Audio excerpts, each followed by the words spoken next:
A lot of people say there are three types of sound in film: dialogue, music, and sound effects. If you want to talk about dialogue in The Departed, you'd talk about every character's heavy Boston accent, which I'm not even going to show an example of because you'll see it in every one of the following scenes I show.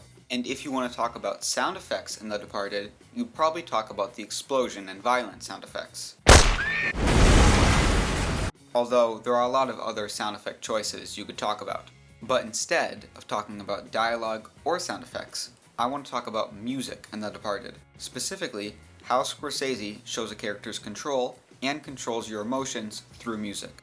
The best example of music being used in this way to control your emotions and show a character's control is right before the climax. What? Yeah, you got a tail. So get rid of them. There's no need for you to go yourself, Frank. Get rid of the fucking tail! We already know we're going into a tense situation, and the loud music just adds to this. However, once Jack Nicholson starts talking, the music is lowered to hear him, and then in a moment, he yells and the music cuts to emphasize Nicholson's control. He is in control of the narrative, so he controls the music and the emotional tone of the scene. If you pay close attention, you can actually hear the music get louder just before it cuts off. Scorsese wants you to perceive this effect, so he makes the contrast between silence and music as bold as he can. Case in point, when the music comes back on, it's full blast. The next time the music cuts out, it's just as abrupt, except this time, Matt Damon is in power. Stop.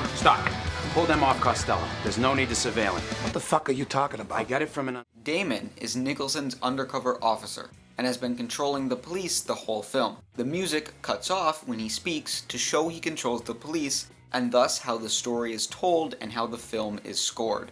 Both of these men, Damon and Nicholson, have full control of their domains, and all that's shown through the music. Now, how does Scorsese use music to control your emotions in this scene?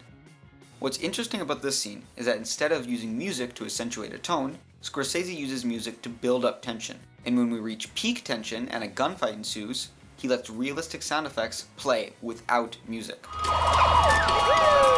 Cocksuckers!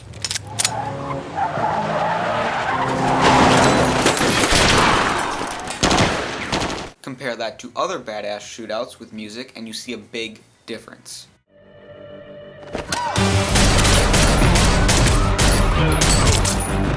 You can even compare The Departed shootout to another fight from The Departed that's played with music.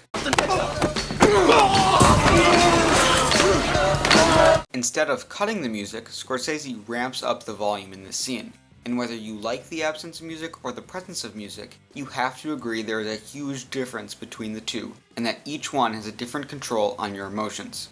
Scorsese doesn't build tension with music and crescendo without music for every scene. He uses this technique sparingly, and it's because he uses it infrequently that it has the strong effect it does. If you look over the film as a whole, there are a lot of different ways Scorsese uses music. Sometimes he'll use a dramatic change from music to silence, not to build tension, but to transition from chaotic to calm. Here, it's from prison life to home life. I'm a sailor pig, and I lost my leg! Billy? Yeah, it's me. Here, it's from committing a crime to a bar. With the shotty in the sheet.